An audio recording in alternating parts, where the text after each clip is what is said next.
Hello student, स्वागत है आपका अपने यूट्यूब चैनल अपनी ऑनलाइन पाठशाला। आज हम पढ़ेंगे ध्वनि यानी साउंड। ध्वनि में हम देखेंगे वेव्स कितने टाइप्स की होती हैं और ध्वनि के गुण, ध्वनि के लक्षण क्या होते हैं, इन्हीं चीज़ों को हम डिटेल में पढ़ेंगे। तो देखते हैं ध्वनि या साउंड क्या होता है। ध्वनि यानी साउंड, ध्वनि क्या होती है? आवाज़ जो हमारे कान सुनते हैं। इसमें हम देखेंगे पहले तरंगति। तरंगे क्या होती हैं? यानी वेव्स। तरंगों के द्वारा ऊर्जा एक स्थान से दूसरे स्थान पर स्थानांतरण होती है। किसके द्वारा होती है?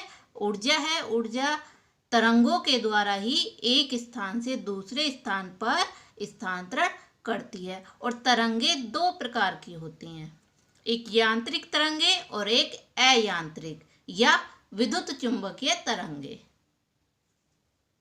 पहले हम देखेंगे यांत्रिक तरंगे यानी मैकेनिकल वेव्स। यांत्रिक तरंगे क्या होती हैं कि वे तरंगे जो किसी पदार्थिक माध्यम, पदार्थ की जो अवस्थाएं होती हैं, ठोस, द्रव, गैस माध्यम में संचरित करती हैं। जो ठोस, द्रव, गैस में संचरित करती हैं वो तरंगे यांत्रिक तरंगे होती हैं। अब यांत्रिक तरंगे भी दो प्रकार की होती हैं, अनुप्रस्थ तरंगे और अनुदैर्ध्य तरंगे। यांत्रिक तरंगों का पहले देखते हैं हम अनुप्रस्थ तरंगे यानी ट्रांसवर्स वेव्स। अनुप्रस्थ तरंगे क्या होती हैं?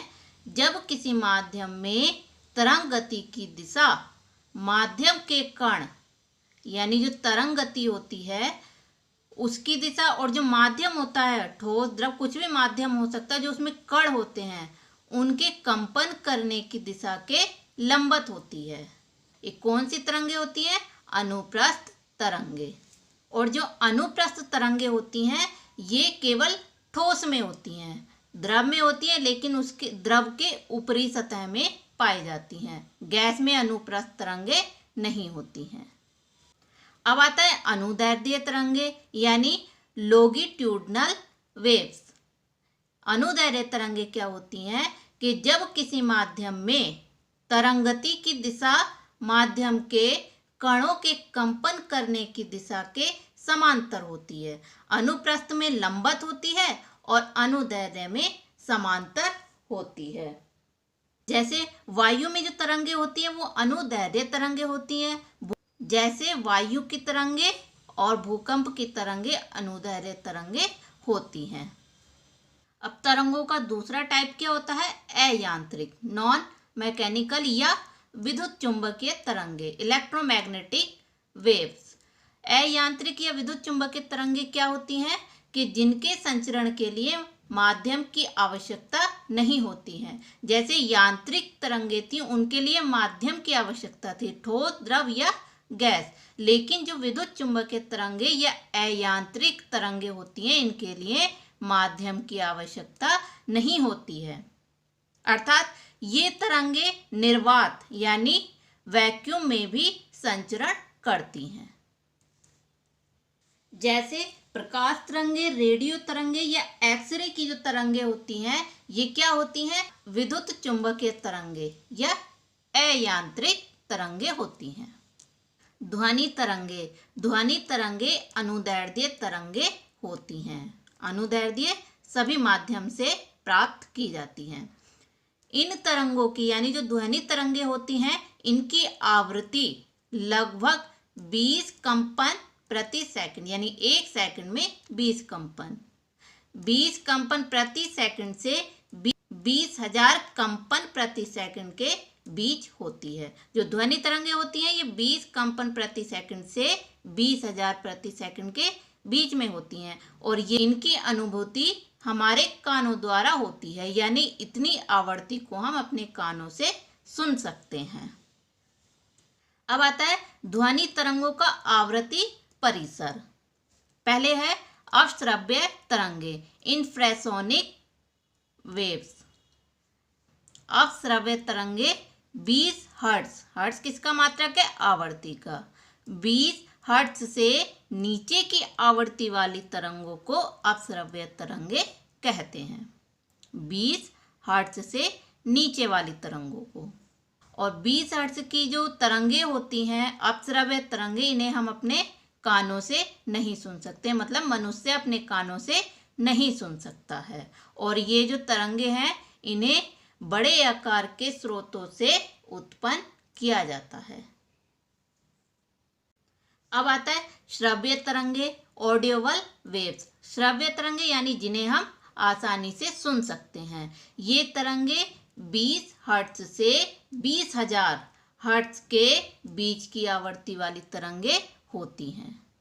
इसके बाद पराश्रव्य तरंगे यानी अल्ट्रासोनिक वेव। ये क्या होती हैं कि जो 20,000 हर्ट्ज से ऊपर वाली तरंगे होती हैं, 20,000 हर्ट्ज के ऊपर वाली आवृत्ति की जो तरंगे होती हैं ये पराश्रव्य तरंगे होती हैं। इन्हें मनुष्य कान से नहीं सुन सकते, लेकिन कुछ जानवर होते हैं जैसे कुत्ता, बिल्ली, चमगादड़ आदि जानवर ऐसे होते हैं जो पराश्रव्य तरंगों को सुन सकते हैं।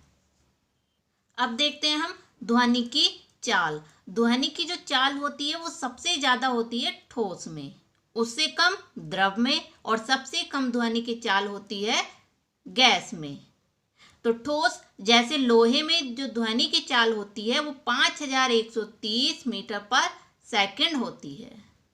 द्रव यानी जल, इसमें 1493 मीटर पर सेकंड होती है। तो लोहे से कम जल यानी द्रव में हो गई, और गैस में यानी वायु में 332 मीटर पर सेकंड ध्वनि की चाल होती है। तो सबसे ज़्यादा लोहे में होती है, उससे कम द्रव में, और उससे कम गैस में। सबसे कम ध्वनि की चाल गैस में होती है और सबसे ज़्यादा ठोस में होती है।